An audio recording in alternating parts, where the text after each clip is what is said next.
Qatar says its ambassador will return to Tehran more than 20 months after he was recalled in protest over the ransacking of Saudi Arabia's missions by protesters.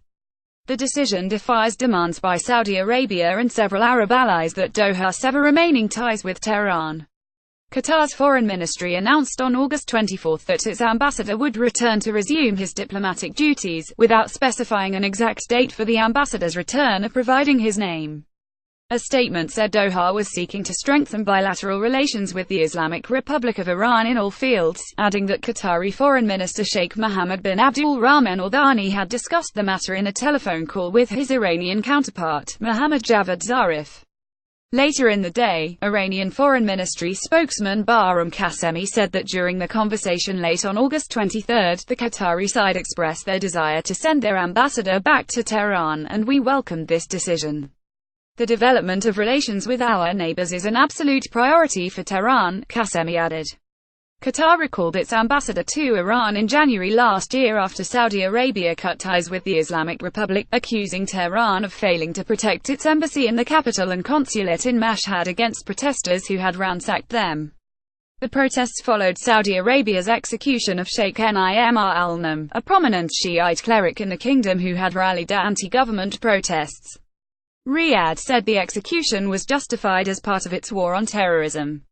Qatar's decision to restore ties with Iran comes amid a diplomatic dispute between Qatar and other Arab countries, including Saudi Arabia, the United Arab Emirates, Egypt, and Bahrain. The four countries cut diplomatic ties and transportation links with Qatar over the Persian Gulf states' alleged funding of Islamic extremists, a charge Doha denies, and its ties to Tehran. Iran has shown its support to Qatar, in particular by sending food shipments to Qatar and by allowing Qatar's national carrier to use its airspace. Also on August 24, Zarif, the Iranian foreign minister, was quoted as saying that Iran and Saudi Arabia will exchange diplomatic visits soon. He told the semi-official ISNA news agency that the visit could take place after the Hajj pilgrimage in Saudi Arabia ends in the first week of September. Visas have been delivered for the two sides, Zarif said.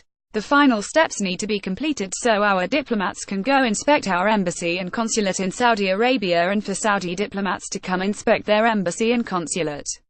An agreement between Tehran and Riyadh earlier this year will allow Iranian citizens to take part in this year's Hajj. Iranians were largely absent from the pilgrimage last year following a 2015 crowd stampede that killed hundreds of Iranian worshippers. Meanwhile, the Russian Foreign Ministry said Foreign Minister Sergei Lavrov would visit Qatar, Kuwait, and the United Arab Emirates next week for talks that are set to include the crisis in the Persian Gulf. Russia has been consistently calling on the interested states to abandon confrontation rhetoric, discuss the accrued points at issue at the negotiating table, and reach compromise solutions, ministry spokeswoman Maria Zakharova said. With reporting by AP, Reuters, AFP, Al Jazeera, and Interfax.